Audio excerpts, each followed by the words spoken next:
It's you. But midweek holidays, not so bad. Gotta say, kind of a fan. Anyway, welcome back to the morning show, Stock Market TV. Spencer, JC, Steve, and Alfonso. We have a really busy show today. I don't know if we'll have time to cover everything because we have 3 people joining the show. So we'll have, first off, Mr. Louis Sykes. He can't come on the show tomorrow, so today's kind of like a pseudo crypto Friday. I don't know, crypto Thursday. We'll call it crypto Thursday. So Louis will come on. We'll have Petr Pinkhasov on the show. New guest. He is the managing partner at Anthem Capital Management. He'll be on at 9. And then it is Thursday, so we have Sean McLaughlin on at around 9:30, 9:35, 9:40, give or take. So that's the rundown. A lot to get to. Sound check. Is it okay? My sound check okay? I hope I'm good. Well, if I'm not, the show must go on. So here we go.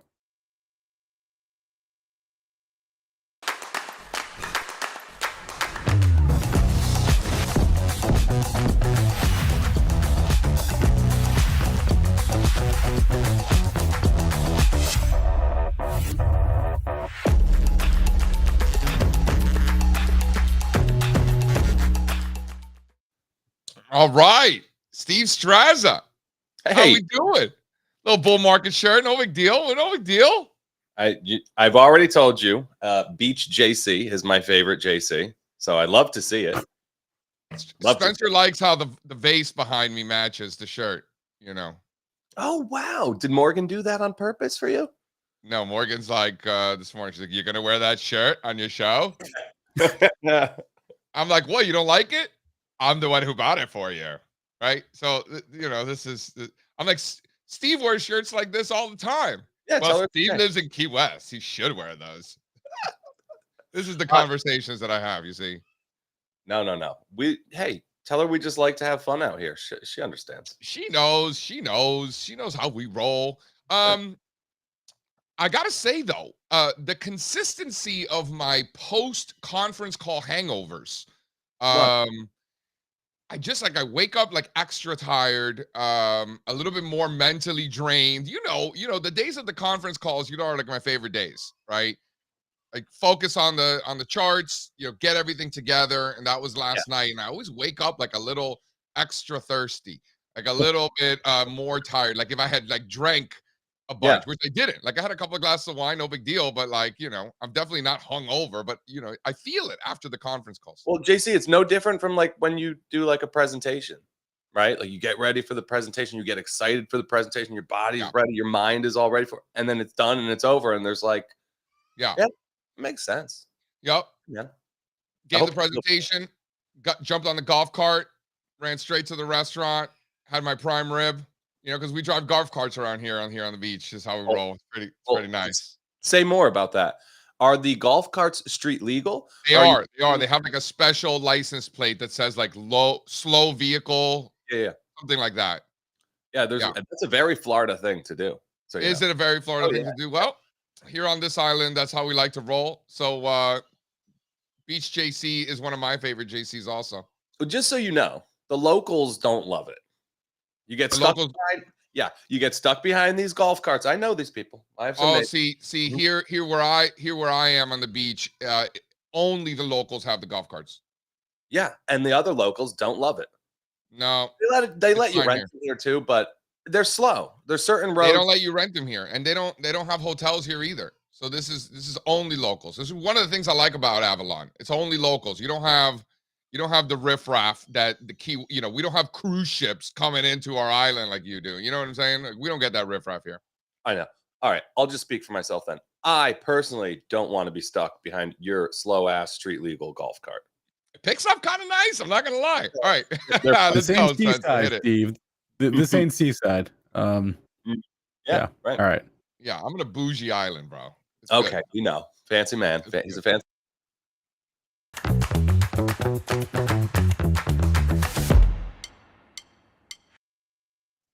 All right, ladies and gentlemen, we've got the Dow futures doing absolutely nothing this morning. And again, like we talked about earlier this week, that happens too. We don't have to have these massive runs in the middle of the night. Dow futures actually down 0.06%, doing nothing, down 23 points. S&P futures up 0.25%, 55.75 Strazza for S&P futures. Woo! Blowing by all sell-side estimates coming into the year by a long shot. NASDAQ futures up 40 basis points. That's 80 points for the NASDAQ. The NASDAQ 100 futures are now above 20,000. 20,275 for NASDAQ futures. Very impressive. Bond futures down 0.5% this morning, 119.25. 10-year note futures down as well to 110. Crude oil flat, just under 81 this morning. Copper up 1.5%, 455 for copper. Gold up 0.25%, 23.50. Silver up almost 3% on the day, back above 30, with the volatility index hanging out under 13, right near 12.5. A lot of opportunities to be long premium down here versus selling premium, that's for sure. And over in the old funny money, Bitcoin up a stick this morning, up 1,000 points, 66,000 for Bitcoin. Ethereum up 1% as well, just under 3,600 for Ethereum. Solana up 2% and change, 138. And Binance back above 600, barely, up 0.5% this morning. Total crypto market cap, Spencer Israel, 2.35 trillion. 2.35 trillion. Stoked that we're having Louis on a Thursday. That's a special bonus. Wow. What is crypto doing? They're moving. But I want to stick with TradFi here before we get Louis in, and then we'll talk about the old funny money. Throw up slide 2, Spencer Israel. We're talking about the Russell 3000 new all-time highs, back-to-back all-time highs for the Russell 3000, representing approximately 98% of all investable assets in the U.S. equities market. This is according directly from, what's Russell's new owner? Is it FTSE that owns Russell? Yep. So directly from their fact sheet, 98% of all investable assets in the U.S. equities market right here. But Russell. LSEG, I think that's London Stock Exchange Group, owns both of them. But here's the thing. You are looking at, I'll just give you a quick little, where is it? I've got the holdings here, which I think will give some additional color. All right, so new all-time highs in a Russell 3000. Approximately 98% of all investable assets in the U.S. equities market. However, what are the largest components? Microsoft, Apple, NVIDIA, Amazon, Meta, Google. So is it really a great measure of the broad markets, or is it a representation of what the largest companies that are driving this index and many others are doing? Can I do you one better? Because Please. you know the answer. I do. EQAL actually gets it done pretty well. It's only the Russell 1000, but it's equal weighted. And notice how that one looks hell of a lot more like the Russell 2000 or the value line. Yeah. Than something like, what's the ticker on the IWV, right? Yeah. IWV's Russell 3000, yeah. I mean, look at that. When it's not even so much about the size of the companies, it's really about cap weight, is what that one shows you, right? Yeah. This is large caps. EQAL. So hold on. That's only large cap stocks, but it looks exactly like the Russell 2000 small cap index. So hold on. So this looks like the NASDAQ. Is the Russell 3000 a good representative of the overall market? The answer is no. Is it a bad thing for equities investors that the Russell 3000 is making new back-to-back new all-time highs? Also no. No. So keep that in mind. So let's put things in perspective. Now here's something. A lot of the things that we've done over the years, Strazza, has been to fill a gap, has been to fill a hole, to make it really, really hard for us to miss something, right? Like that has been a big reason why we've done a lot of things over the years, kind of fill in gaps. And I love the fact that we are paying extra attention on new issues, right? Yeah. New issues. Yeah. Spencer, when he first started doing some work with us, always had a lot of questions about these IPOs and how we trade them, right, Spencer? Relative to the initial high issue, right? That resistance. This list is fantastic. Yeah. So this is a great list. Flip through all these names, Spencer. You will like it. I'm glad that we did this. And JC, the one that stood out to me too, I saw your Twitter. We've been following this one. We have this one in a custom index. We're about to put out a blog post with this one in it. That's Kazakhstan online retail. That's like that whole Amazon of theme, the Kaspi. Yeah. If you're looking to increase your exposure to Kazakhstani fintech, this one will get you done. If you want to throw up a slide, where is it? Slide 8. I saw that tweet yesterday. One of those conglomerates, JC. Like, it's a lot more than just fintech. It's like PayPal meets Amazon meets. It's mostly e-commerce, really. Like, and that's what you want for these emerging economies. Strazza, isn't that how all of these like emerging market tech companies are? Like, these markets are so small that like one company can literally do it all. It's 24 billion market cap. It's not nothing. But think about the position that those companies are putting themselves in. Right? They got a monopoly, right? Yeah, great. Who else is right? Yeah. We want to own them is my point. Whether it's C Limited, Jumaya, the Coupang, there will be a time and a place where we're going to be on here like, hey, you guys got to buy this Alibaba and JD. Listen, there's companies out in Kazakhstan, I know like us ignorant Americans are just like, oh, Borat, all that stuff, like fine. But, the Bank of Kazakhstan, joint stock company. I mean, there are names out there, and most investors just don't have a lot of exposure to equities in Kazakhstan, in my experience. This one is in the Junior Hall of Famers because of that weird rule that we made too. Which weird rule? The fact that the largest company in a country doesn't meet the criteria, we throw it in? Everybody needs representation. Yeah, right? Like that utility stock in Indonesia. Yeah. Sometimes we'll get questions. Why do you have an $8 billion company in there? Well, that's the biggest company in that country. That's why. Yeah.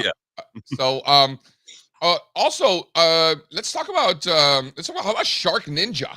Throw up slide 4 there, Spencer. Shark Ninja, $11 billion market cap, selling vacuum cleaners. Right.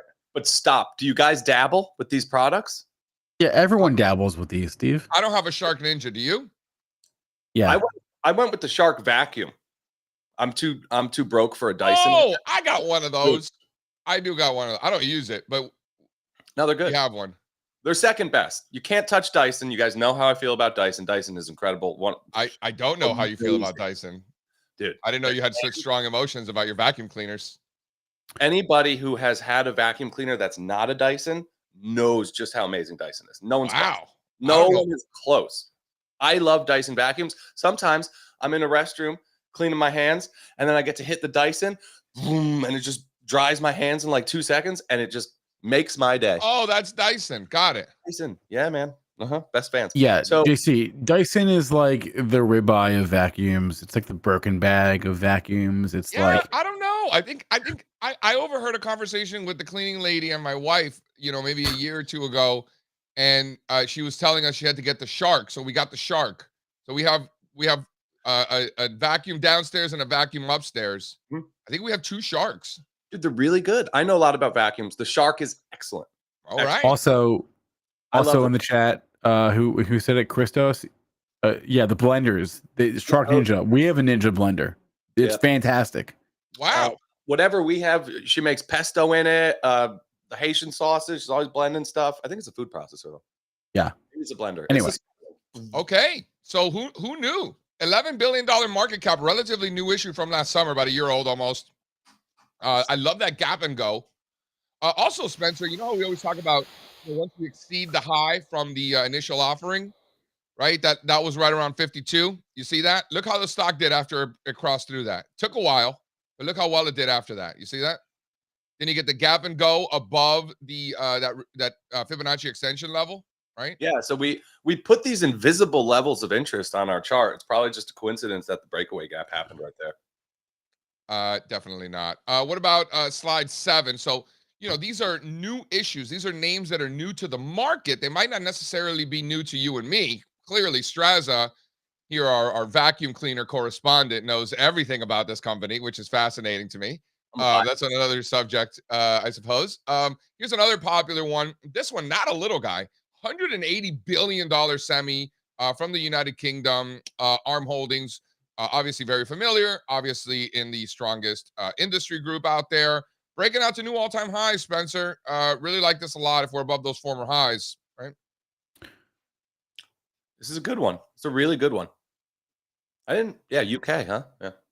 You see it all the time with these new IPOs. Once if they can get above their IPO or their opening price, or even that high price from the opening day or week or whatever, then it's a lot of times good to go.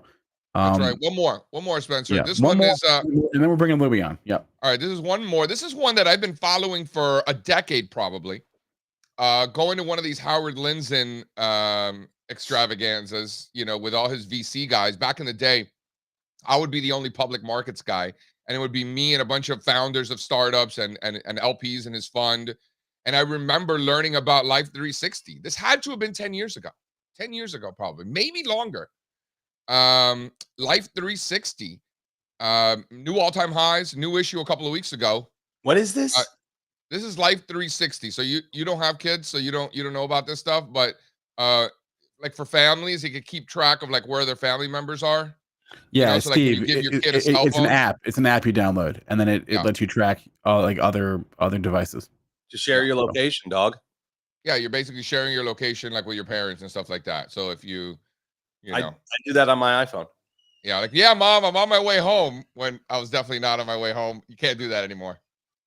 35 years old, my mom still calls me and asks me to share my location with her, even though I live on literally the bottom of the country and she's on the top. When I went to college when I was 18, my mom's like, I'm better off, because if I don't know, I don't know. If I would have stayed home for college, I don't think my mom would have been able to handle it. Yeah. All right. Well, speaking of sharing locations, Louis, she probably wouldn't have been thrilled with me in Grand Central Terminal at 5 o'clock in the morning waiting for the first train to get back to Connecticut. Probably not too thrilled about that, Ma, right? Lost in Brooklyn, freshman in college, lost in Brooklyn. My high school girlfriend went to school in Brooklyn, so I would venture down there, and it was not a nice neighborhood. She was like an art. She went to Pratt, which is that area's probably nicer now, but definitely there was more fried chicken places on a per capita basis where she went to school. It was like fried chicken places I had never heard of. Where it's not a good area. What area of Brooklyn? Wherever Pratt is. So not Williamsburg. All right. Not bringing Louis Slope, on. I'll tell you that. Speaking of sharing location, Louis down under. In the last week, he dropped the first ever bollocks on this show. Let's see what he has in store for us today. First ever bollocks. Yeah. Got my fingers on the post, avocado and toast, leather seats, jet plane, always ready to go. Morning, guys. Dog in the house. I'm quite the fan of your t-shirt there, JC. It's often Strazza that wears the extravagant t-shirts, but I think you've really just taken it up a notch today. It means a lot coming from you, Lou Dog. I can't keep up with the hair. Can't compete with what you got going on. Appreciate it. Hey, talking about Dyson products, I do actually have a Dyson hairdryer in the bathroom, believe it or not. Look at you guys. I didn't know that you guys knew so much about this shit. Like, I'm very impressed by Louis and Strazza. I'm more impressed with Louis, more disappointed probably with Strazza. But with Louis, very impressive. I got something for you, Lou Dog. Can you throw up slide 10? Mr. Spencer Israel. So this shows the performance of MicroStrategy and Bitcoin since one Michael Saylor decided to start buying Bitcoin and turn MicroStrategies into a Bitcoin ETF instead of a software company, an underwhelming software company, right? Twice the performance, Lou Dog. That's an impressive chart, and this morning buying another $800 million worth of BTC. That's the news this morning. And it's really just been a big levered play on Bitcoin. Whenever Bitcoin's up, 10%, MicroStrategy is up 20%. And we know this. We were talking about this a few months ago, that it's irrational that it's trading at such a premium, but in actuality, the market has a tendency to do these things longer than they can than people would assume. And so it's really just keeping it simple. MicroStrategy is a levered play on Bitcoin, and you're seeing that again by MicroStrategy issuing more debt to buy Bitcoin. Are you surprised at just how well it's done?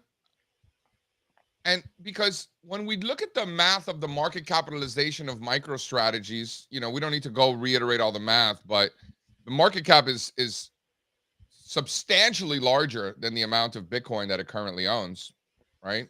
I'm not surprised at all. There are far stranger things that have happened in this asset class than that. And so my bar for being surprised is incredibly high. There's so much nonsense in this asset class. We all know this. Just look at what happened with the Trump coin this week, where there was this rumor that Trump launched a coin. Spoiler alert, he didn't. And so there's just so much nonsense and that just happens in this space. And so it really doesn't surprise me at all that you get these dislocations happening. They happen all the time. I'm looking at the $14 billion in total crypto that they own, but the market capitalization is 26 billion. So you're looking at $12 billion more market cap than the amount of Bitcoin that they own. Yeah, and so you had was it Kerrisdale who launched that short pair It's like trade almost twice the market cap. Yeah, and so you had was it Kerrisdale, I believe, who launched that short trade where they're short MicroStrategy, long Bitcoin, essentially arbitraging out that premium. But look, if Bitcoin's going to be working higher and MicroStrategy is the leverage play, then I could see a lot of people blowing themselves up on that. You know, like the old adage, the market can remain irrational longer than you can remain solvent, and we're seeing that again here. Go to the next one. Show MicroStrategies on an absolute basis. There you go. And it's interesting how Bitcoin is still below those former cycle highs and MicroStrategy is above. Again, pointing to that MicroStrategy being a leverage play. So it doesn't really surprise me to see that. But really interesting there. You're getting that divergence between Bitcoin and MicroStrategy. Yeah, a lot of relative strength there. Getting a lot of questions on the Trump coin, which we know that he did not launch, fell 80%. From about $500 million in market cap to under 100. Now back up, pushing 170 billion in market capitalization. You know, there was a lot of shenanigans going on there between Shkreli, and he's claiming that Barron is involved. What do you think? Just ignore it? No reason to touch this thing? Absolute mess. And you had some more details coming out this morning. And it's just every piece of information that comes out about this project, this coin. That's just Trump didn't launch a coin. Come on, let's be real. Donald Trump is not launching a coin. If you believe that, then you deserve to lose money in this. You guys done talking about politics? Can we throw up? Nobody's talking about politics. Can we throw up slide 12, please? This is the chart that I want to talk about. This is really important. So, is that true? Martin Shkreli made the coin? Yeah, dude, where have you been, man? Try to keep up. I literally, I thought you're the chief YOLO officer, Strazza. Come on, you should. This has nothing to do with politics, bro. Stupid. I see the headlines and then I move People on. Are like, oh, anything that Trump is connected to is a scam. He's not connected to this. There's nothing to do with him. Okay, moving on. That isn't important. What is important is this chart here. This is the important chart that you need to be paying attention to in this crypto space. Forget all this DGT stuff. This is what's important. So Bitcoin has barely sold off. Like Bitcoin's consolidating, yes, but it really hasn't sold off all that much. But look down the cap scale. Look at all these altcoins. They've got absolutely murdered, absolutely killed. There's a bloodbath down the cap scale. And now this is ubiquitous with pretty much every asset class. Look at the US equity markets. There's a bubble and people talking about bad breadth in the equity markets. Again, you're seeing it here in crypto. Bitcoin barely sold off, but you've actually got a spike in the percentage of coins hitting oversold condition. If you're just looking at ETH, you'll be really surprised by that. There's so much weakness down the cap scale.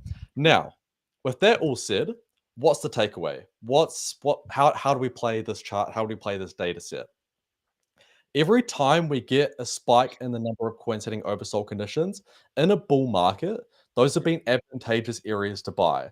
Just like Jeff DeGraff said in our show a few weeks ago or last week, they like buying oversold conditions in bull markets. right here. You're getting so many coins pulling back. Everybody's fearful. Everybody's, oh my God, my portfolio is down 50, 60%. What am I going to do? These altcoins are getting murdered. But you're getting the spike. The market has bottomed every time in this bull market on these spikes. And you're getting all these coins, pulling back into key levels of support. Like that is... There's a bloodbath going on, yes, but when you zoom out and put it in the context of this entire trend, I feel like this is a pretty advantageous spot to be getting exposure. Louis, you make me so proud. I have nothing to add. That's it. I've got something to add. Can I add something? I dare you to disagree with that point. You're spot on. That's it. The best time to buy stocks in a bull market, counterintuitively, is when breath is bad. When everybody's freaking out on Twitter, like last week. Here, throw up slide 13 and 14 there, Spencer. I really like this a lot, Louis.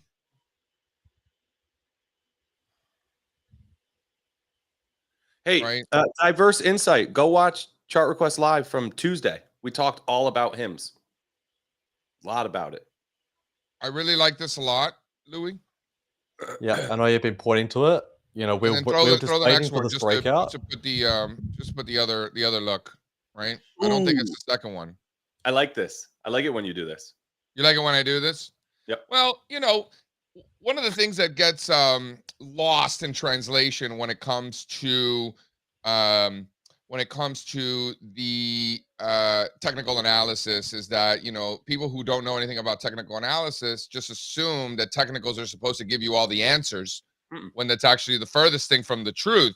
Technical analysis definitely does not give us the answers, but what it does do, it goes a long way in helping us ask the right questions. That's what technical analysis is really helpful for. So I think this is a good question. Do we get up to these former levels where we keep failing throughout history and fail again, or do we ultimately break out? And when I see things like MicroStrategies, when I see things like, S&Ps and NASDAQ and other things that have come to these levels and exceeded them, financials are not one of those, right? So financials, when you see financials getting back to those former highs, this looks exactly like financials. This looks exactly like the equally weighted NASDAQ 100. This looks exactly like the equally weighted S&P 500, right? So all of these are acting very similarly. So if they start to break out, I don't think that they're just going to massively diverge. I think it's a money flow. The Amazon looks exactly like this, right? JC, wouldn't it make sense, right? This is kind of, we talked about this over the past few weeks. This breakout's too obvious. Everyone's watching it. Everyone's bullish. I hate the sentiment around Bitcoin and crypto right now. Wouldn't it make sense for such a well-advertised breakout for them to completely wash the whole space out and only the strongest hands get to own Bitcoin as it breaks back into the 70s and onward to 100? They're not going to make... There's another shakeout coming.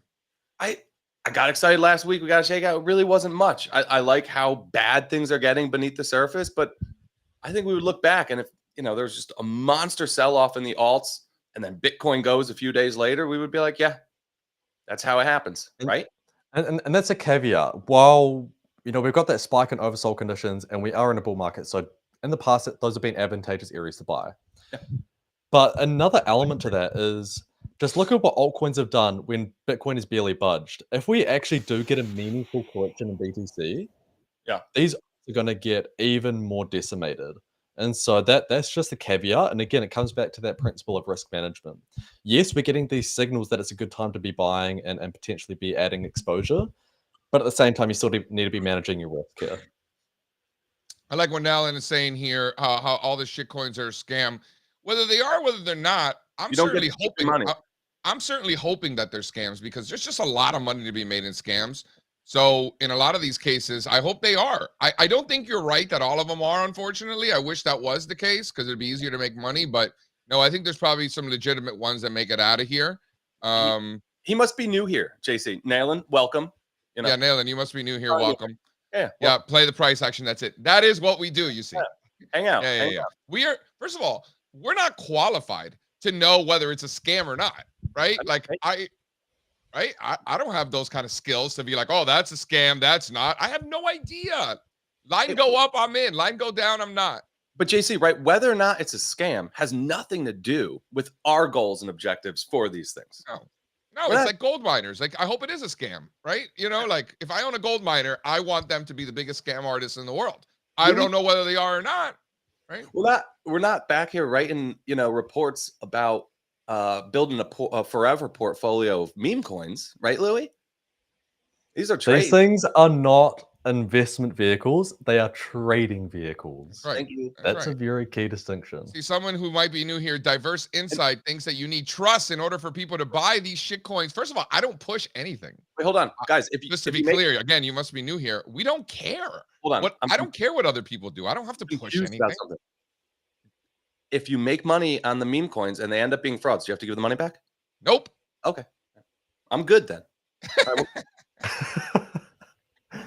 Louis, what's your Twitter? Somebody wants to follow you on Twitter. At Homie Charts, so that's pronounced Homie Charts. So Homie in Māori. So Māori language is the New Zealand Indigenous language, and Homie means investment. So translated from Māori into English, it literally means investment charts. That's what that is. Yeah, that's the meaning behind that. All right. Alrighty. All right, Lou Dog. I appreciate it, my man. Final trade. What do we like? Final trade, Solana against those lows, against the support around 125. Solana, huh? All right. I see you, dog. I see you. Long with a target up near 205. Very simple. Classic technical analysis here. Yep. Love watch Binance too, right? What's that? Sorry. Watch the Binance too. No, that one hooks back. Let's go. And again, coming back to the previous point that I made, it's likely that the market is messy here over short time frames. So you might get a few whipsaws, you might get a few false moves here, particularly in a chart like Solana that's just testing support. You might get a few failed moves along the way, but the risk is very well defined. As long as you're above 125. Yeah. Oh well. All right, nice. Louis, a pleasure having you here on a Thursday. We're gonna miss you tomorrow. You going camping again? Where the hell are you going? I'm currently in Hawke's Bay, New Zealand, so just spending a week with the family. So nice. Yeah, just getting out and about. Get some Pinot Noir, bro. One more thing on the Bitcoin. I have my chart marked up with way too many VWAPs, but the two most important ones right now come in more or less at 66,000, right? Like the range high and range low VWAPs. We're right there today. Like that's it. That's step one. It's got to reclaim that. Then we'll see. But looks like it's getting rejected again a couple times last week as well. It's really got to get back above those VWAPs. Yeah, and again, coming back to the short-term trend here is certainly down, is certainly messy. But you do want to see those anchored VWAPs get reclaimed. And it also aligns well with the 50-day moving average. I pointed that out on Twitter. So there's a lot of market memory there. Yeah. Yep. Louis, I know you don't drink, but get a nice little Sauvignon Blanc, nice salad, like a nice, refreshing salad with a Sauvignon Blanc. I really need to, just... I know you don't drink, but get a Sauvignon Blanc. Yeah, I know you don't drink, but you should really try the Sauvignon Blanc from Hawke's Bay. Any particular wineries? Ask the locals. I'm surprised you don't know this. You know everything. Sauvignon. Okay, Sauvignon I'll do it just for you, JC. Just for you. Get a nice salad. A nice refreshing salad. It's winter here, so it's quite cold at the moment. But yeah, winter's a strong word. So I covered my puts on the golf course at 359 on Tuesday. Not the first time you do that. Not the last time. A lot of this these days. Hope it's naked. Love it. Love it. Thank you, Lou Dog. Cheers, guys. Have a good weekend. Cheers. Bye, Louis. Yeah, I mean, you would have done the same thing, though, right? It was those VWAPs. I don't want to hold naked short exposure in Bitcoin vehicles if Bitcoin's below those vehicles, and I can't protect myself because the market's closed on Wednesday. That's right. Put them back on in 23 minutes if I need Close to. with the market on a Wednesday. Seriously. I didn't like it. Seriously. Honestly, I'm never going to get used to that. Yeah, I don't like it. Anyway. You know what's funny about Juneteenth is that Juneteenth was a holiday. It was a state holiday in New Jersey before it was a federal holiday. And our Juneteenth is different than your Juneteenth. So our holiday for the state is, I think, tomorrow. There's only we one kinda- June 17th. What? No, There's no, only one June 17th, though. Or is it June 19th? June 19th. the 19th. Yeah, for whatever reason in New Jersey, it's a different day. I don't know why, but it Makes is. no sense. It doesn't. Whatever. A lot of Anyway, things in New Jersey don't make sense, Strazza. also fine. true. Before I forget, I dropped the link in the chat. If you want to get Louis' free daily crypto note, it is literally the first email in your inbox. It comes at, I think, at like 5 a.m. Eastern time every day. So it is like the first thing I read because it's like the first email that's there chronologically. So check it. He sends it every day. It's awesome. It's really quick, very digestible, and it does a great job. So the link is in the chat. That I've been looking at the Shark Ninja filings for like the last 20 minutes. See how everybody agreed that they love these products? It's pretty cool. The market certainly agrees. That's the one that matters most to me. Yeah. All right. well, they're like super durable. Like I've never bought I bought one of everything. I bought one Shark, I got one Ninja, and I don't know if I'll ever need another one. You know what I mean? Because they last forever. At least mine You know do. what I want? You know what I want? I got this doctor guy. He's an Indian guy who lives by me, and he's got like the Shark Ninja, but it's a lawnmower. So it goes up and down the backyard, cutting the grass all day long. It's a robot. It's like a little robot, and it cuts the grass. Super cool. It's pretty badass. I'm not gonna lie. Like at first, I thought that he was just doing it, like testing it out, like for fun, like just kind of like dorking out, like I do. As it turns out, it actually does a really nice job. I'll bet. I think Yeah. maybe you need to have flat land though in order to do it. He's got a really flat backyard. I mean, those are the things that are going to get so much better so soon.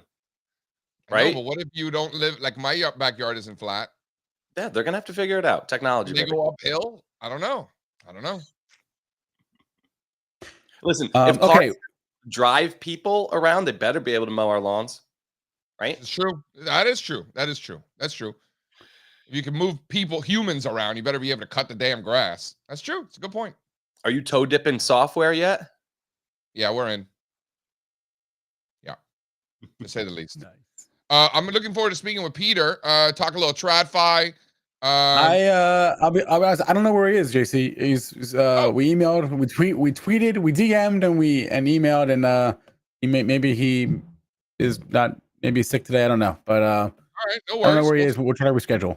We can end the show a little bit early, perhaps, if we need to. But by the way, I want to reiterate that today at 11 o'clock, we've got a big reveal. So we've had this data for the hot corner for quite some time, but today at 11, launching the Screaming Hot Corner. These are opportunities out there by corporate insiders that we just can't wait. We got to get in real soon. These are big special situations that, we deep dive into, when they come about. I wish they happened more often, but we're definitely going to talk about one today at 11 o'clock. Do you want to talk about today's hot corner, Mr. Spencer Israel? We can do that. The link is on the screen in a QR code. If you want to get access to the masterclass, the hot corner masterclass at 11 o'clock, it's right there. I'll drop the link in the chat. It is also at the very top of the description on YouTube, that very first link. Again, 11 o'clock Eastern time today, only available to members of Hot Corner Insider. If you just get the daily Hot Corner note every day, you need to get Insider to see the video today. So here's the link. Go on in the chat. There it is. We'll be live in, I guess 2 hours. 2 hours. So, did we have a hot corner today? The market was closed yesterday, so this would be from the prior day. This would be yesterday's send, and we did talk about that. We talked about PBF, 29 million, 28 million bucks coming in. That was a pretty aggressive buy. All right, Mike Kelly. I'll run the bumper. Yeah, hit it. I don't know.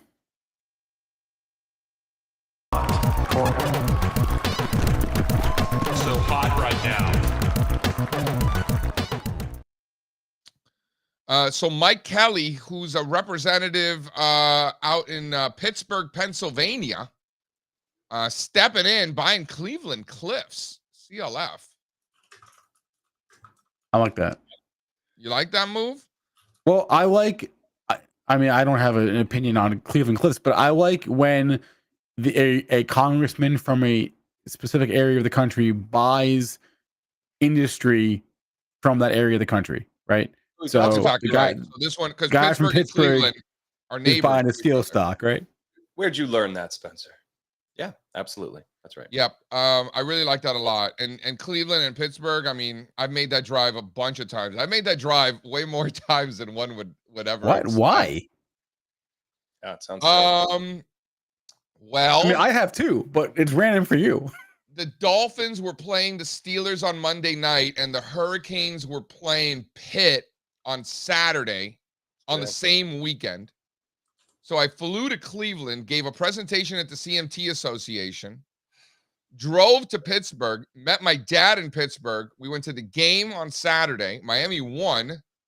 And then we drove back to Cleveland to go to the Rock and Roll Hall of Fame and the Football Hall of Fame. That's cool. And then we drove back to Pittsburgh for the Monday night game. Wait, So I made that trip quite a few times. Yeah. Rock and Roll Hall of Fame is in Nashville, not Cleveland. No. No. Really? No. No, no. The Johnny Cash Museum is in Nashville. Country Music Hall of Fame, Steve. Country Music Hall of Fame, yeah. I had no idea. The Rock and Roll Hall of Fame, and it's not even all rock and roll. Biggie Smalls is in it. Tupac is in it. NWA is in it. Yeah, there's a lot more to rock and roll than just rock and roll music. Yeah. Sure. I thought the Rock and Roll Hall of Fame was awesome. Like, maybe I'm just dumb and ignorant, and I really didn't know what to expect. It was sick. Like, the whole Elvis exhibit is fantastic. It's probably got a lot of early blues stuff too, I would hope. Oh yeah. For sure. A lot, Chuck Berry, the whole like introduction to rock and roll. Also, they have like a whole thing. You know how like in the Basketball Hall of Fame in Springfield, you get to shoot hoops like in the peach baskets and like in all the hoops from all the years, over the last 100 years or whatever. Yeah. In the Rock and Roll Hall of Fame, they have all instruments. You can play all the instruments and stuff. That's sick. I would love. I did not, because I don't know how to do that. But I watched other people do that. They looked like they were having fun. I'd love to check that out. All right. Dude, shout out Cleveland. Seriously. Back to the hot corner. I got to mention something here. Another thing, we're doing a lot of just new things. We're doing more things with this list. Nerdy, throw up the chart. I have a special list for just repeat buyers. This is the third Form 4 just this month. You have a level here. I don't know. Would you buy it, JC? I love how it sounds like you're calling Alfonso nerdy. Hey, nerdy, throw up the chart. Nerdy is actually the name of the company, NRDY. Is this software? Fintech. I don't know what they do. This isn't Nerd Wallet, is it? That's different. I think it is. I don't think so. I don't think this is Nerd Wallet. Is it? They leverage technology, including artificial intelligence, to connect students, users, parents, guardians, and purchasers of various ages to tutors, instructors. This looks like an educational, like an EDU sort of situation. Yeah, not Nerd Wallet. Yeah. No, not Nerd Wallet. Supposedly it's software application. It looks more like a consumer staple to me.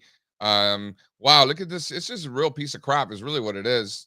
This thing just, wow. It's $1.80 stock. It's $300 million in market cap. So it's a real hot piece of garbage.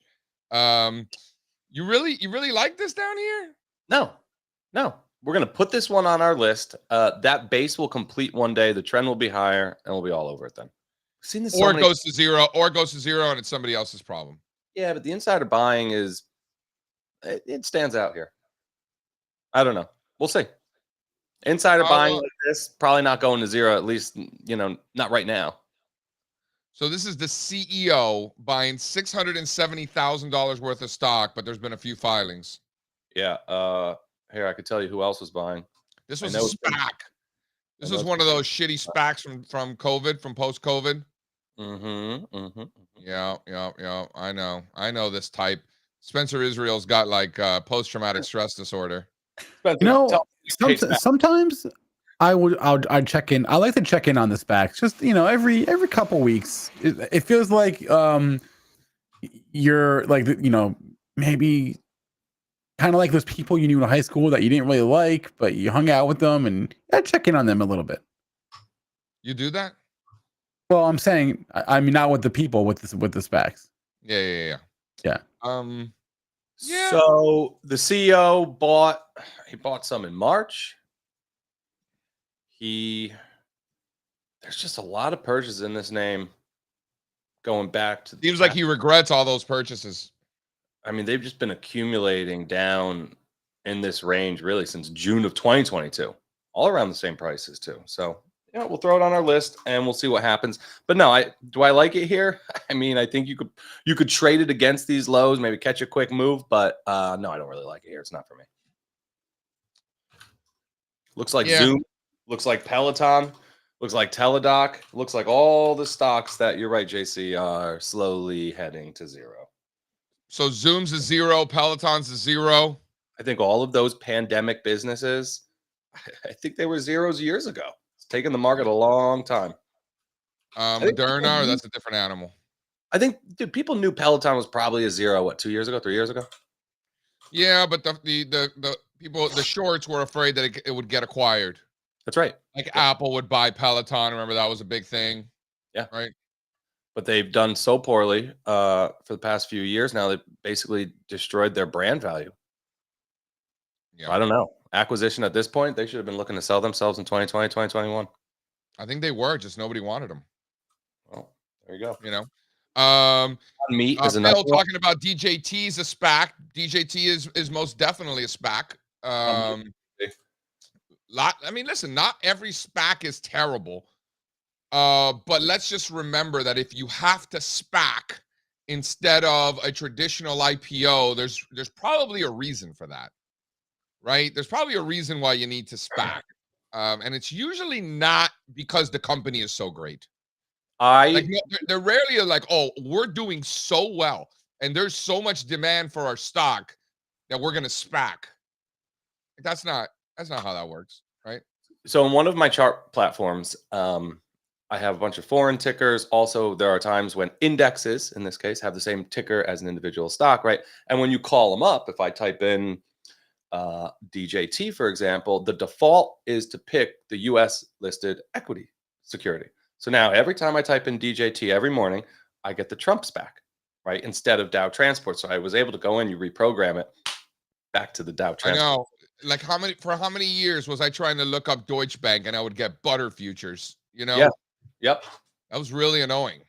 Yeah. So some of these platforms actually let you change the way you call tickers. So it's cool. Yeah. No, that is good. Yeah. You're going to have to teach me how to do that because I still get butter futures when I put in, when I put in Deutsche Bank, I have to like scroll down to the actual equity. Who knew we would still be looking up Deutsche Bank's ticker in 2024? Good for this. I didn't think so. In 2015, I would have bet my life it was a zero. I remember being in San Francisco giving a presentation telling everybody that Deutsche Bank's a zero. Uh-huh. And like really believing that, Well, if somebody said to you like 5 years ago, who disappears first, Credit Suisse or Deutsche Bank? You would Deutsche Bank all day. Probably, yeah. Yeah. And now UBS owns Credit Suisse. I know. All right, let's hit the news. Are they maintaining like the logo and like all this stuff and Credit Suisse's own thing, or are they moving everything into UBS? I believe, I don't know. That's a great question. I don't know in that case. Because you know how like Morgan Stanley kept like the legacy Smith Barney for a while and then eventually moved it all over? Isn't Merrill Lynch and Bank of America? Isn't Merrill Lynch still its own brand? Like if it has brand value and a good reputation, they try and leave it. I know. I don't know what they're going to do. Does Merrill Lynch have a good reputation and good brand value? They did. They've been around forever. They did. I don't think so. I try to remind people when I had my internship there 20-something years ago, it was a good company to be an intern at. Yes. Great. Yeah. I don't know. Merrill Lynch has been around forever. Until they were not able to manage their own finances, ironically enough, and then they disappeared. Funny how that works. Hey. Mother Merrill, M-E-R. I always think about that line from The Big Short Which one? Wait, there's that line from The Big Short, the book, not the movie, and you're gonna have- someone, I don't even remember who said it, but someone is short Merrill before the collapse, and this person, and they're asked why Merrill? What's so bad about Merrill? And the guy goes, well, there's a disaster coming to Wall Street, and whenever there's a disaster, Merrill is there. So that's why he was short. Just whenever something bad happens, Merrill is there. My father tells me a story how there was this Merrill Lynch retail office in close to where we lived, and in 1987, one of the clients went in there and he shot his broker at the Merrill location In Miami? right after the 1987 crash In Miami? in Miami. My dad still tells me that. Well, I mean, he hasn't told that story in a while, but I remember him telling me that story. Dude, The guy lost everything in the 87 crash. I'm pretty sure it was the 87 crash. And he went over to the Merrill Lynch office and he shot the broker. you know, stories like this. This is why Crazy. this is why I tell you not to meet people. I'm not crazy. It's too many stories. Like, there's crazy people out there. What, Spencer? I'm not wrong. I'm not wrong. No, you're not wrong. You're not wrong. People coming are from the guy who had such a great time in Sonoma. I know. I'm just saying. Meeting lovely people. Yeah. You're not careful about it, is all I'm saying. He's just frustrated that I went and met the Shaffers. He's like, but what if there's serial killers? And I'm like, well, I'm gonna be in the middle of Soho on like a Wednesday afternoon. Like, I'm pretty sure I'll be fine. If there's serial killers, then I won't, they're not gonna do anything to me there. You know what? You're lucky I care about you. That's all. All right. All right, Spencer. We had a couple of what was I about days, to say? a couple of days since the last one. Right. What did we miss? Anything exciting happened over the last couple of days? No. Yeah, Literally. Nothing. yeah. I'll give you some headlines, but I just had something to say, and I don't remember what it was, which is very irritating. Was it about meeting people? I don't even know. Whatever. This morning. Hold on. The major averages are still good. Breath is still bad, and Bitcoin hasn't broken out yet. What did I miss? That's it. Go ahead, Spencer. News. I want to know about the super micro NVIDIA thing. Well, NVIDIA is, yeah, NVIDIA is, you know what? What's the cream of news? the crop, right? So what happened? The news is it's the most valuable company in the world, and it's still the most valuable company in the world. And Was there not an announcement? yeah. Okay, Dell and Supermicro will be providing server racks for xAI's supercomputer. So those guys are ripping pre-market. They've both been ripping since last week. Looks like these consolidations are starting to break out. Do we have a dual pane Supermicro NVIDIA? Oh. Okay, so let's play a game. Why wouldn't Why are they the not top... showing up on my filter here?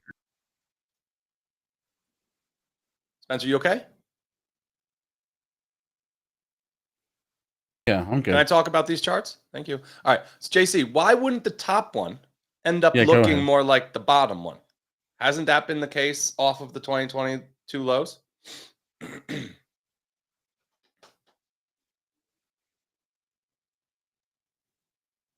Am I talking to myself here? I think JC's frozen. He looks so stoic.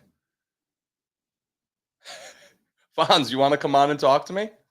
I lost the guys. So here's the bet that we're making with something like Supermicro, Dell, any of these AI stocks, right? You can make a list, and if, all of them are breaking out and resolving to new highs, then the ones that haven't are probably going to play catch up. Supermicro, a bunch of us got involved in. A lot of our clients love this name. They've been trading it since last year. I'm in for the first time, looking for a quick trade here. I think it ends up looking a lot more like NVIDIA soon. Trading around 966 pre-market. That would be the highest level since April. Yeah. What's up, Spencer? You all right? What's going on? You want to know why I kind of missed the headline? It's because I don't XAI didn't register in my brain. Okay. XAI means nothing to me. The chat's awesome. Chris Brown said you guys got to get off the 1G network. I've been telling him. I bought puts on Spencer's computer. It's been a great trade. That thing blow up yet? Is it a 0 yet? I am going to Micro Center on I'm going to Baltimore tonight, and then I'm Okay. going to Micro Center on Saturday with people who know more about this stuff than me. And I'm going to That's it? get two new Nice. things. I'm going to Yeah. get a new power supply, and I'm going to get an extra graphics card. So Dude, so- by Monday, this will be better. 2 things I've been telling you to do for a very long time. I love when you take my advice. Micro Center is an amazing store if you know about these things. So you get your nerdy techie friend, you bring them with you, and you say, "Get me a good computer." That's what you do. That's the move. 100%. That's what's happening. That's it. I know JC didn't pick out his cool computer. He went to our tech friends. No, He said, I "Yeah." asked way Right. smarter people. That's it. So did you hear what Yeah. Spencer said? Yeah. So wise. And finally And getting I've never heard of this Micro Center you speak of. Oh, it's great, dude. It's like a giant warehouse of computers and TVs and like all the cool stuff. It's awesome. It's really cool. Have you plugged in your power backup yet? Or is it still sitting in a box? Okay. Sitting in a box. Why don't you send yours to Spencer then? Nah, we'll be all right. We'll be all right. All right. So do you have care? who's coming on? Who's coming on now? Nobody. We have no guest. Just you and me, baby. No, Mary? I don't Fonz? know. Sean? I don't think we Sean? ever. Today is Thursday. Wait, what day is today? Anybody? Thursday. All day. Bueller? Sean. Oh, Yeah, I want to hear about what Sean's thinking. You know, it's with so much more better. opportunities, by the way, with more opportunities today than we've seen from the long side since October, is the argument that I've been making. And volatility so cheap. There are opportunities to just buy stuff and go out as far as possible. We just haven't had that in a while, since October. And in October, volatility was higher, so things weren't as cheap as they are now, right? Yeah. No? Yeah. Sean's ready. No, Sean's I'm ready. here. Come on, Shawnee, baby. Environment. I'm not sure if he's here yet. He's in the Come on in, chat. Sean. Come on in. Yeah, Let's he talk is in the about chat. Shawnee, baby. Give him a few Shawnee. seconds. Sean, Aaron And- Rodgers is making you look bad, bro. He's running around saying all kinds of crazy shit.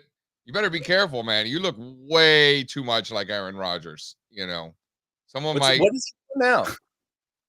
He's just talking about, like, you know, how America's falling apart, and you know they're all watching us from the TV, and you know the chips in our heads, and you know he's talking about like social, like He's crazy. you know how they're gonna only let certain people shop in certain grocery stores, and then like the poor, you know, if you're not a nice person, you have to shop at shittier grocery stores. Like, I'm pretty Some of the sure things that's coming out how of it this works in man's China mouth. right now, actually. right. I gotta. So he's saying that we're gonna be like that. You know, In China, they have social credit. You know what I love that's what about he's you? talking about. JC will laugh at us for talking about the news, but he reads page 6 of the New York Post every We day. read it. I saw the video on Twitter. Oh. I did it. I saw the video on Twitter. You're a And gossip. I thought it was Sean. First of all, I'm like, oh shit, Sean is on with Michael Tucker, or what's his name? Sean. What's his name? That's Michael great. Tucker. What's the guy? Yeah, Tucker Carlson. the guy, Tucker Carlson. Tucker Carlson. I thought it was Sean. As it Oh, he turns was out, it on was Aaron Rodgers. So I was like, oh shit, I didn't realize that Sean was friends with this guy. I guess it wasn't. It was just a football player. No opinion on Tucker Carlson, but I love what he's done. Right? No? You know, I really like, just in general, they're using Twitter as a method of distribution to not, you know, you don't have to deal with, you know, the gatekeepers at CBS or Yes. Fox or whatever, NBC, ABC, Disney. Like, you could just go, you know, it's how the blogosphere first started to exist, because you know, after the great financial crisis, obviously nobody trusted Wall Street anymore. Not that many trusted them to begin with, but that was kind of the nail on the coffin. Sell side research has been non-existent ever since. I mean, nobody reads that stuff. And then also traditional media, like you're gonna go watch basic cable to get like the information. Like nobody does that anymore. You can just go straight to the source, right? And that's when the blogosphere came to be, got turned up. Everybody's on social media, StockTwits, the whole thing. The fact that now that video content, from traditional media people like the Michael Tucker guy, going straight to Twitter. I mean, that's powerful. Somebody like Tucker who left such a mainstream role, I think is awesome because it encourages other people to say, forget it, I'll go do it myself. And guess what? The content and the opinions are more genuine, and are more real. I never would have watched him on Fox. Every now and then I'll watch one of his interviews now. It's great. Good for him. Anyway. I was on a network once, and right before I went on, in my ear, the guy told me, "Oh, we don't use words like Fibonacci around here." So just to be an asshole, I said Fibonacci 3 times during that interview. I never got invited back. Of course you did. Couldn't help myself. I will just add, I had no idea that JC read the New York Post. New York Post is my guilty pleasure. I only go on probably like once a week. I don't read the New York Post. Oh, I thought you did. Definitely not. What I do like about the New York Post is I like the covers because they're funny, and I like turning around and looking at the back to see what they're saying about like athletes. Like they just like rip local athletes like there's no tomorrow. And I really like it when they crush the Jets because they're really good at that, and they get a lot of opportunities to do that. So that's what I think the New York Post is for. If you want to read some like insane shit that happened to some random person in some random place, usually in America, usually a lot of times in New York, but not always. Check it. The New York Post just has the best of the worst. They just always have, like today, they always have good shit. It's crazy. And the headlines are like 4 sentences long, and they're awesome. So okay, enough about that. It's 9:34. Markets are open. This is not recess yet. Good call, Jonathan. We'll have Sean McLaughlin on in a sec. I'm looking at the market. I'm looking at what's up, what's down. As far as individual stocks are concerned, what jumps out to me? Billy up 9% today. Accenture up 7%. That's interesting. Big move for ACN. What else jumps out to me here? SolarEdge, that was a downgrade. Not a downgrade. It was a price target cut from JP Morgan, so they're down 10%. What else do we have? Same Enphase down, I think, in sympathy with that. A lot of solar down today. What else do we have here? I don't know. Not a whole lot. Kind of a quiet day as far as individual headlines are concerned and movers. Not much. All right. I think it's cool. I think it's cool that we have a new leader in market capitalization. I like how these things are switching up every day now. Nvidia, $3.4 trillion in market capitalization. That would be 3,400 billion for you math majors out there. So 3.4 trillion in market cap. This is compared to Microsoft, which is just under 3.3 trillion, and Apple, a measly 3.26 trillion. And then rounding up the top 4, you've got 2.2 trillion in Google, 1.9 trillion in Amazon, 1.2 trillion in Meta, Taiwan Semi about to hit $1 trillion, Berkshire close to $1 trillion, Eli Lilly close to $1 trillion, Broadcom close to $1 trillion, Tesla $500 billion. Don't forget Saudi Aramco, which doesn't trade in the US, but is also in like. Yes. Anyway. Okay. Let's bring Sean on. Bring him in. See what's going on. The best trade on the books. I'm doing it. These past few weeks.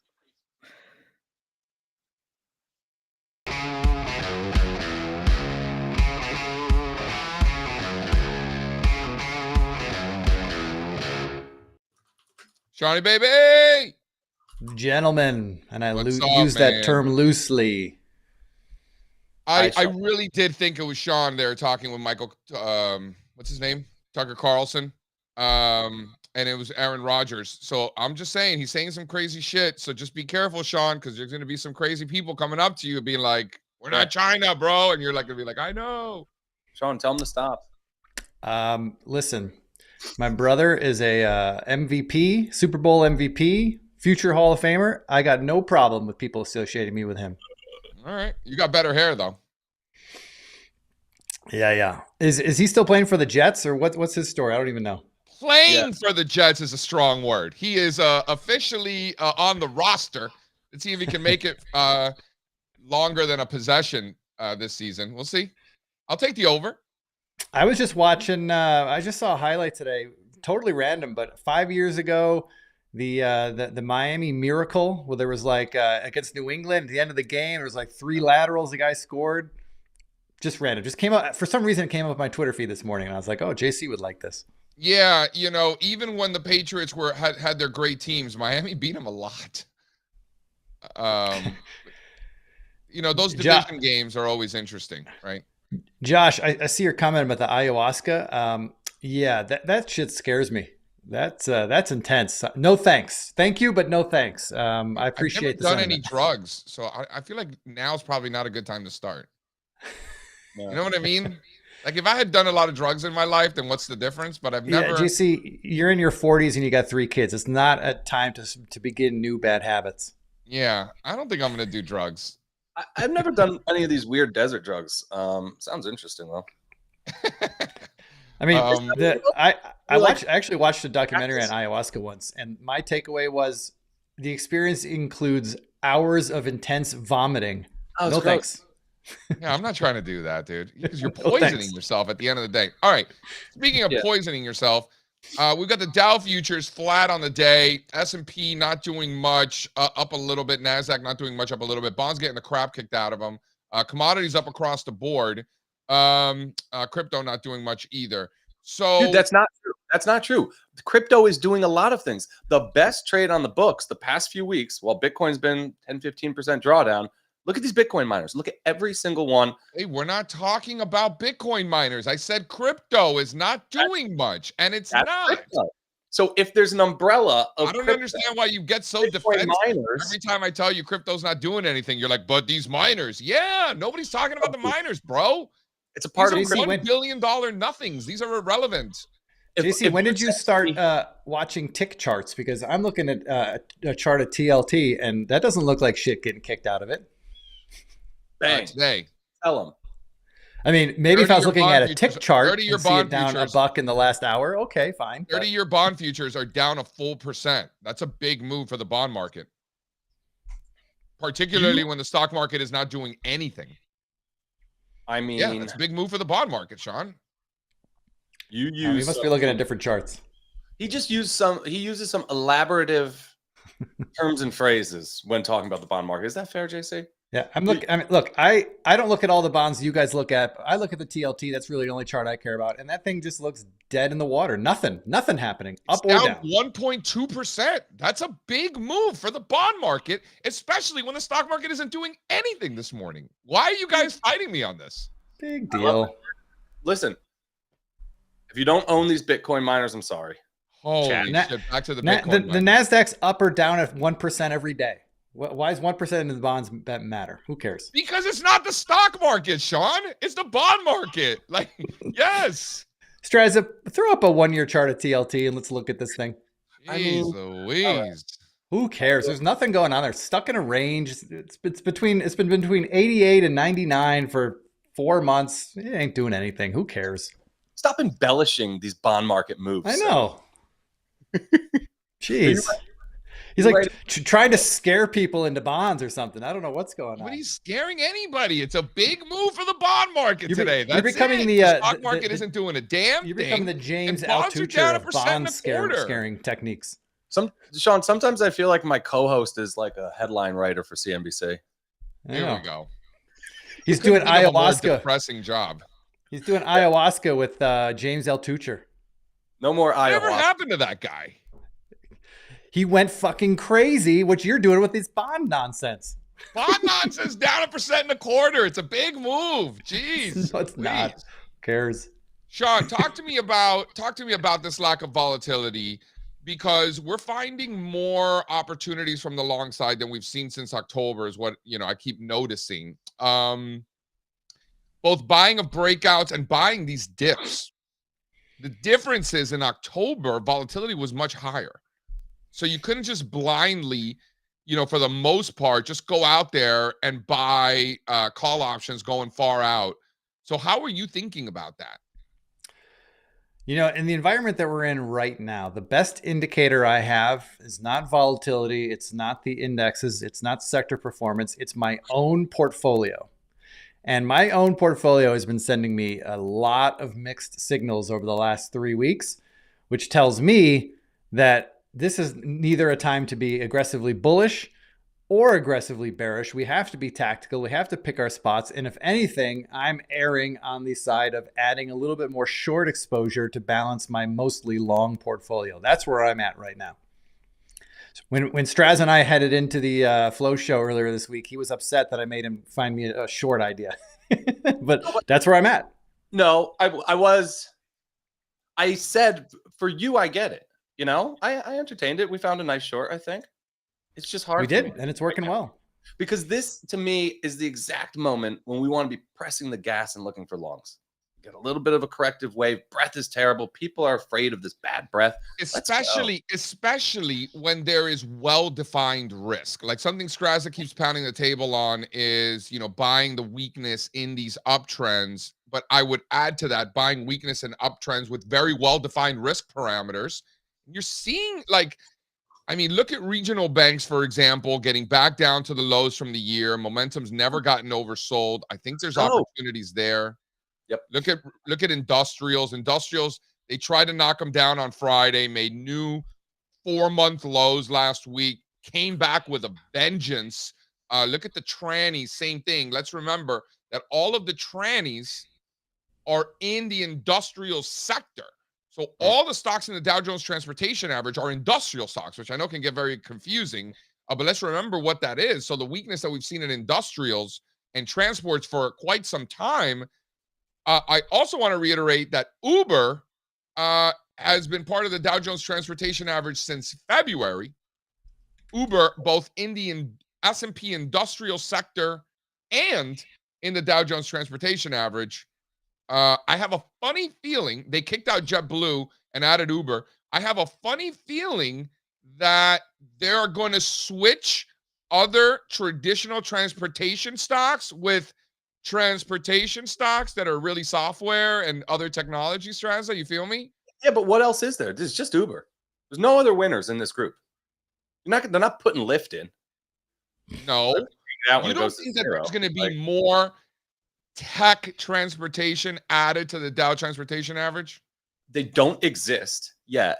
And if they do, they have to fight Uber. It's going to be tough. Literally. Like these like logistics tech companies, there's got to be something. There's more. Watch. It's going to be the players already exist. It's Google, right? Like Google with their Waymo cars and the self-driving stuff.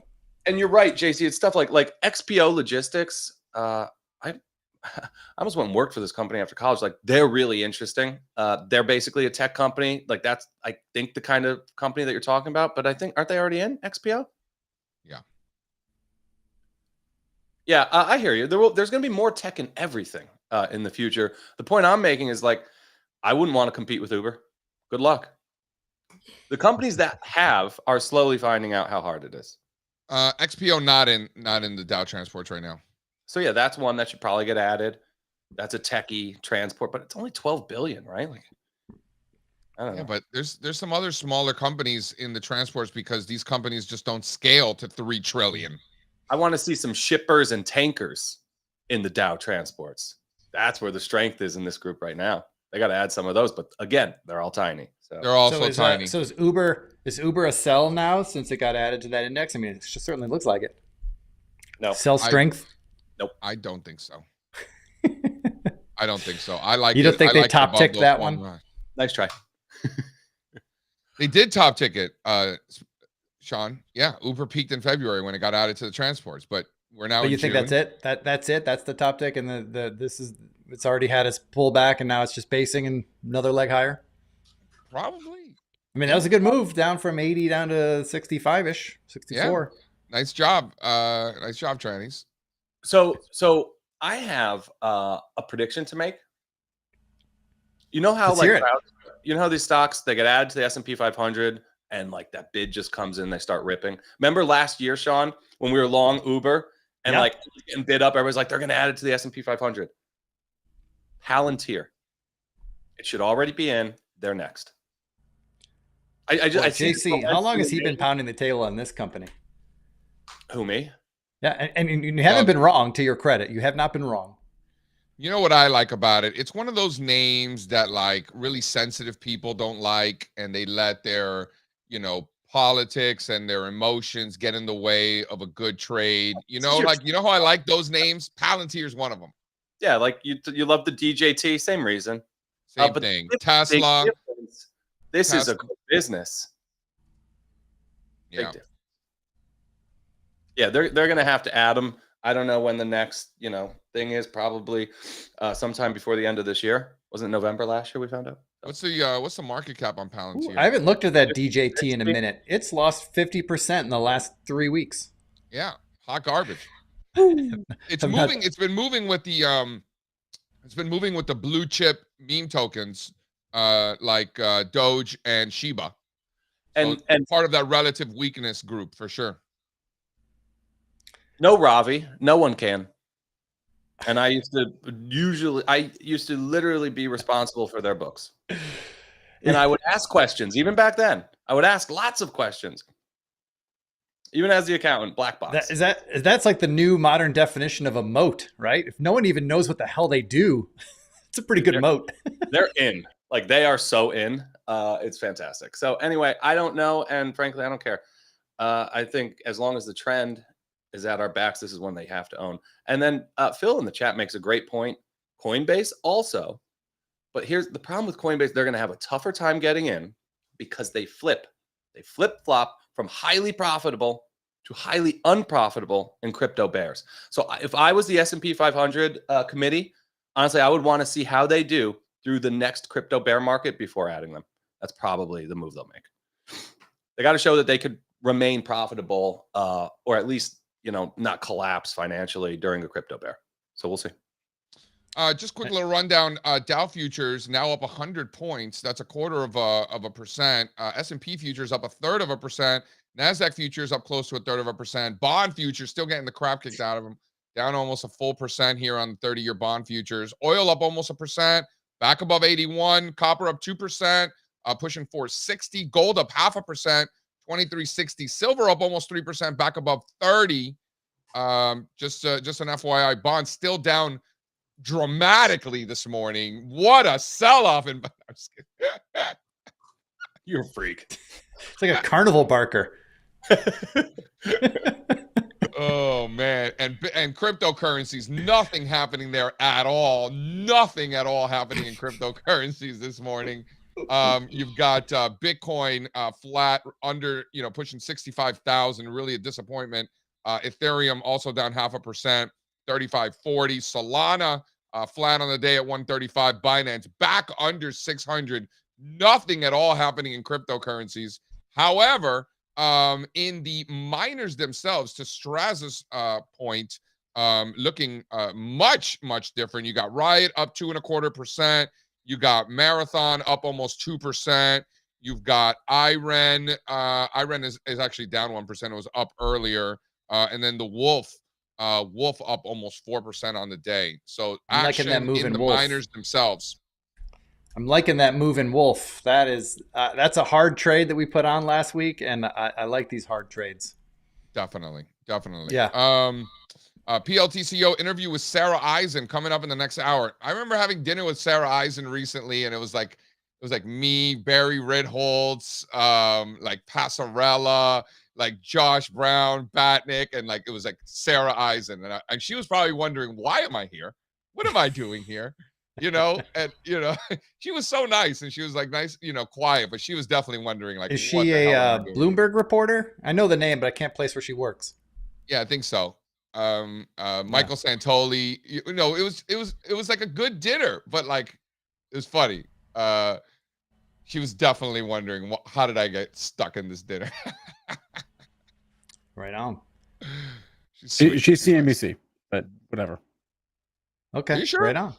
I think she's in Bloomberg. Hey, I know we don't do play-by-play here in the market, but somebody in the chat pointed out AMD. Loving that move this morning. We almost got stopped out of that earlier this week. So good to see that that rebound today. Yeah, I mean, this is one that had been struggling in the group, right? Didn't get the memo that all the semiconductors are ripping, huh? That will be a nice catch-up trade if it gets some steam going. Dude, Nvidia is up 3% today. So check my math. What's 3% of 3.4 trillion? Like a lot, right? A lot of caviar. What is that? 30 billion per trillion. So that's $100 billion this morning. Is my math right? Nvidia's up 100 billion. That's 3% of 3.4 trillion. Yeah, but didn't Apple kind of crush those numbers like just last week, 2 weeks ago? Like 7% in Apple, dude. That was a big market cap day. That what was that? May. There's nothing happening. It's just a normal, nice little market open, and Nvidia just added $100 billion in market cap. Yeah, I know. Just another day. Crazy. Just another day. Just another 100 billion. Like, think about that. Like, just take a step back, take a deep breath. Like, $100 billion would make it like what? A top 30 company? It just added that at the open for shits and giggles. Big business. It would make it it wouldn't make it a top 30 company. Actually, there's a lot of companies of above 100 billion, actually. It would make it a top 100 company or so. Yeah. Man, there's a lot of $100 billion companies. Hey, there are $100 billion companies. You know, it's going to be fun. Our boy looks like the Warren Buffett floor is put in firm job again, once again in Oxy, OXY. He keeps Yes, buying. it has. Uncle Warren. Uncle Warren is literally support in Occidental Petroleum. Does he own 50% of that company yet? Nope, and he's not allowed to. Really? Burke. Americans are communists when it comes to owning energy stocks. The government doesn't want to make it easy for these companies to access capital, is the truth. It's too bad. It's really hard being an energy company, especially an oil and gas company in the United States right now. So you actually have to go to the federal government and ask for permission. And they told him you can't go over 50. Yeah. I think it was 50, not 40. I think it was 49, actually. I'll double check. What if he wants to buy the whole company? He won't be allowed to? He does. Well, first of all, he's said publicly he does not want to. He loves the management team there, and that's usually what he's investing in. Why can't you just own the whole company and then keep the management team? He doesn't want to, like, he just, you guys keep doing it. I don't want to. No. They asked him at a shareholder meeting, I think last year, and he said, no, don't want it. I think he will go to 50 or whatever they approved him for, though. I'll check if it was 40 or 50. Sean, before we jump over to recess, any thoughts on volatility? Getting some questions from the chat. Yeah, I see that chat. We covered it about 15 minutes ago, but look, it's the volatility is low. It's not really giving us any kind of signal right now. My signal is my portfolio. I know I trade differently than other people. I probably trade different than you, Joel. But I tend to have anywhere between 15 and 25 positions on at any one time. And to me, sometimes, especially in times like this, my portfolio is what's giving me the signals, what's giving me the feel of what's going on in the market. And I've been talking about this earlier this week. On Friday last week, the S&P 500 and the NASDAQ closed at all-time highs. Everybody's excited about that. Well, you know what? 80% of my portfolio is bullish, and I got the shit kicked out of me on Friday. That was a bigger signal to me than whatever the indexes were doing. So I'm looking at my positions, and I know that's tricky for some because I have different positions than you have. But we have to just we got to be open-minded. I'm open-minded to trades in either direction right now. I still will be happy to take long side bets if the setup is right, if the risk is defined well. No problem with that. But I'm also in the hunt for good short ideas. And we have a couple good short positions on that I feel good about. I would like to have some more. That's where I'm at. I'm open-minded right now. I'll go either direction. Is that wishy-washy enough? Is that spoken like a true politician? I love it. I mean, it's true, isn't it? Yeah. All right, let's do recess. Do it.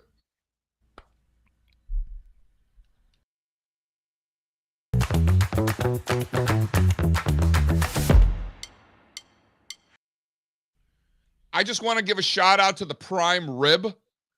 Man, is it delicious. Is that a hot new thing, prime rib? It's not. It's not. But underrated. You know, my butcher cuts out the bones and then ties them back together. You know, and there's a few ways to do it. There's the shock it and then low and slow, like 550 degrees for like 15 minutes, get that nice crisp, and then drop it down. You know what some people do? Some people will shock it and then turn off the oven and let it cook in that and turn it off for 2 hours. I haven't done that. That's a little too creative for me. But the high heat for 15, 20 minutes, get that nice char, and then drop it down. And if you overcook that son of a bitch, you should just go to hell.